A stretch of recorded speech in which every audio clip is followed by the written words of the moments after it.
Can we just all spare a thought for those single galleys that are currently in the online dating trenches? For context, I re-downloaded Bumble because I don't leave the house, and how else am I going to meet a man? Saw a cute guy. Obviously on Bumble you have to make the first move. His prompt was ideal first date. I was like, sweet, this is great. Coffee, walk, and a sweet treat. Tell me why. He responds with, are you the sweet treat?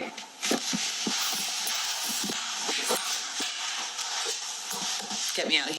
One of the cruelest things that women have tried to keep secret is that they place men in one of three categories. Men they're not attracted to, men they're physically attracted to, and men they're sexually attracted to.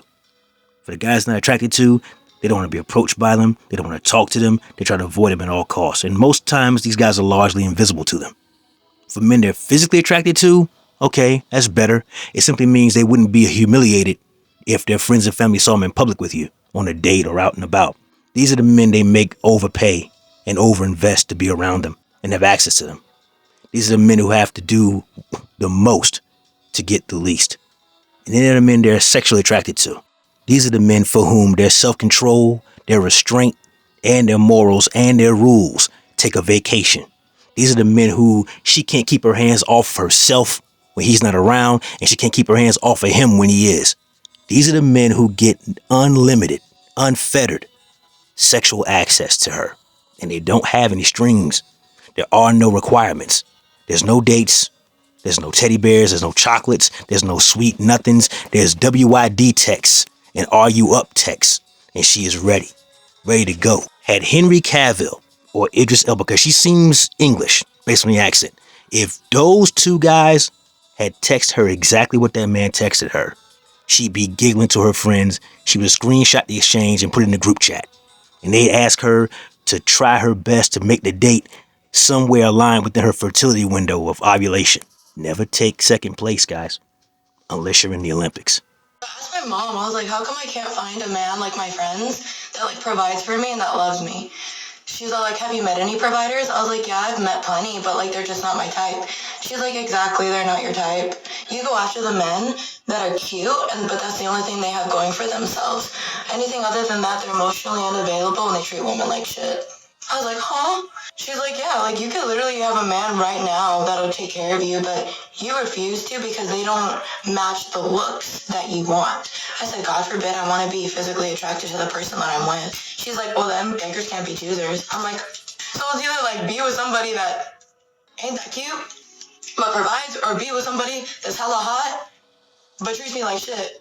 It's a cruel world out here. This is why I'm single, because I can't do this anymore. An overweight woman with tattoos and a piercing in her lower lip believes she's too good for a good man. She bypasses them for men who give her the thrills. This is why you never believe their sob stories, gentlemen. This is why it's not your job to save broken women. That's their therapist's job. Unless you have a prescription pad, you are not in the business of medicating and thus repairing broken women. Leave them alone. Trust nothing that they say. That you normally wouldn't go for, because you're like, oh, well, he's like really nice and he has all these qualities and like whatever. He's still probably gonna f you over or like be a fucking dumbass, so you may as well go for a hot dumbass. They know a good man when they see one. They hope to put him up on a shelf for later until they're done getting ran through by the fuckboys. Do not believe their sob stories, gentlemen. They know what they're passing up, and they hope you'll be stupid enough to be around waiting when you level up and they're ran through. I was just a piece of ass. Say it with me, class. I was just a piece of ass. I was just a placeholder. I was just a placeholder. Say it one more time. I was a placeholder and I was just a piece of ass. I say, what did I just say, fellas? And it's their own fault. Fighting out of their weight class. Going for men they don't qualify for. How many times are we going to have to hear, guys, women tell us to our faces in man on the street interviews, they'd rather be a rich man's mistress than a poor or common man's wife. For thousands of years, they didn't have rights. They didn't have a part to play in this decision-making process as far as mate selection because they're so fucking bad at it. Meanwhile, the men they actually qualify for are supposed to just sit back quietly on the shelf. Never feel sorry for them. They invite this into their own lives. And what? You're supposed to come along with a broom and dustpan and clean up after her? No, thank you. She professes to be a grown-up. It's time to start treating her like one. Okay, hi. Here's my much anticipated dating life update regarding Dog Park Guy. If you guys are new here, my name's Lauren. I'm 25 years old, rather introverted, living in Iowa. Have literally the worst time dating, even though I feel like I have my ish relatively put together. And let me catch you all up to speed real quick. I deleted the dating apps the end of 2025, had them deleted for 6 months, recently re-downloaded Hinge, and then went on a date with this guy. Had been talking to this guy for the past month. Things just recently ended. Backstory, this guy is 5 years older than me. Like I said, I'm 25. He was 30. And also important, I have talked on here about my fearful avoidant attachment style or anxious avoidant attachment style, which I am actively working through, and I'm self-aware of it, and I know it needs to change. But just kind of like to preface all of this by telling you that. So essentially, we had been seeing each other very consistently, maybe 2-ish times a week, talking every single day. The feelings were definitely reciprocated. I feel like we were both in the same spot. And then I started noticing a few potential incompatibilities in terms of lifestyle and goals, maybe is a good way to put it. And me being me, I know this now, maybe not in the moment, but I was hyper focusing on those things, and I think they kind of took away from the good parts of what was happening, and I think I kind of let those get the best of me, and then I started overthinking things, and then I eventually started questioning him, which he did not appreciate in the slightest, and if roles were reversed, I will be the first to say I wouldn't have appreciated it either. However, the way in which he brought it up was, I would say, not ideal, and this isn't his fault. I would say I take full responsibility for the way things played out here, but he didn't address the situation right away and almost got a little bit defensive, I guess, when I questioned him a little bit, and then finally brought it up that it was bothering him a day or two later. And then he said, this is going to make for a long road if you're going to be constantly questioning me and having a hard time trusting. And so I then said something along the lines of, okay, that's totally fine, no worries, I understand, type thing. And that was me, I think, looking for reassurance from him, and that's not a way to do it. I'm not saying that like I said, I take full responsibility that I am at fault here. Essentially just be like, oh, I actually really like you, whatever. Instead, he just went along with it and ended things. So then we ended up talking in person. Things were still ended. I was very upset, and I was like, at this point, just feeling like, what is wrong with me? Because he was the one that was pursuing me throughout the whole thing. And then I feel like he just kind of like switched up after one, in the grand scheme of things, small thing relative to everything else that was going well. In the moment, I was mad at myself because I like totally self-sabotaged a good thing. And so I was just mad and sad and whatever. And he was super nice and whatever. And then he left. And then I ended up texting him, of course, like 4 days later, I think, and said that I missed him, and then he reciprocated that essentially, and then we kind of talked for a little bit, and kind of then started talking about how he can't hurt me, he hates hurting people, and blah blah blah. This is the part that I'm having a hard time with, because whether or not I'm willing to risk getting hurt is up to me, not you. And so that can't be, in my mind, your reason for ending things, because that's not up to you. That's my decision to make for myself with where I'm at with things. So at that point, you clearly don't want to pursue things. Just tell me that. Like, just tell me straight up, hey, I'm not feeling it anymore. This kind of scared me off a little bit. And I would have been like, totally understand, no hard feelings whatsoever, which, I mean, we ended on amicable terms, but I wish that would have been more the reason, because I do think, and I'm not mad, but like, I'm a little mad because I feel like him saying he's scared of hurting me is a cop-out. Just say you're not interested, I can take it, okay? So, I'm sad. And I think why I'm sad is because not only was he super kind and good to me, but I also like care about him as a person, even outside of like a romantic way, if that makes sense. And I think he's been through a lot, and I like want to help him or like be there for him. I don't know if that's just like the nurse in me or what, but I also feel like I'm like a very curious person. So I feel like I asked him a lot more than he was asking about me. So I feel like I know him better than he knows me. And so that's also been a hard thing, because it's only been a month, and I think in my mind, I'm just like, oh, he doesn't even care that it's over. Meanwhile, I'm over here like crashing out about it. So I think it's almost just like a little bit embarrassing, to be completely honest with you. So it was definitely a learning experience is how I'm looking at it. Wish him nothing but the best moving forward, and hopefully this experience will teach me how to be better the next time I decide to finally date again. So there you have it. Please be nice. I know I'm at fault here, and I'm sad about it, so go easy on me. But I felt the need to update you guys. Anyways, thanks for listening. Bye. Salute to our brother for how he handled this. Because when he got the first whiff of her uncooperative nature, he threw the deuces up and said enough's enough and removed himself from the situation entirely. I applaud this man because he understands what we understand here at the network. Women were designed to be a helpmate to men.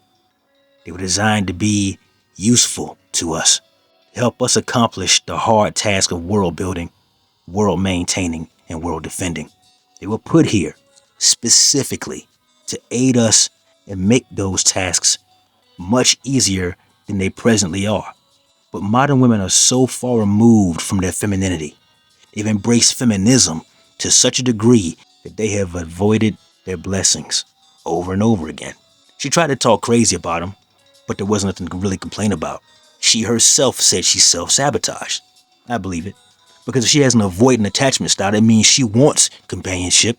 She wants everything that comes with a typical relationship. She wants all of the intimacy, physical and emotional. But she will run like her ass is on fire and all the water is in that direction as soon as someone gets too close. He played a gentleman role about it. Salute to him. I wouldn't have. But he played it nice. He said he didn't want to hurt her. But because she can't take a L, as most women can't, because taking an L will require self-reflection. Taking an L will require understanding what went wrong and making the correction. Women think they're perfect. Unjustly so. Women think they're perfect. Illegitimately so. And so sitting with that will require her to make changes that will make her a better person tomorrow than she was yesterday. And most modern women are not prepared to do that. Because to make changes require accountability. And accountability requires a toll that needs to be paid. And that toll is looking in that mirror, seeing where you fucked up and not doing it again. But then what would a modern woman have to complain about if the man she's with is perfect in every way that actually counts? What's she going to complain about in the group chat? What's she going to complain about over brunch and mimosas? What's she going to complain about to the men at her job, her work husbands, so-called? The guy she's lining up to be your replacement while smiling in your face every day. You see, guys, women are built to bitch. And the problem with that is you could be doing 90% of everything a man is supposed to do. And she's building a case against you over the 10% that you aren't doing. It's a sad shame. The good news is guys are figuring it out. Guys are talking to each other.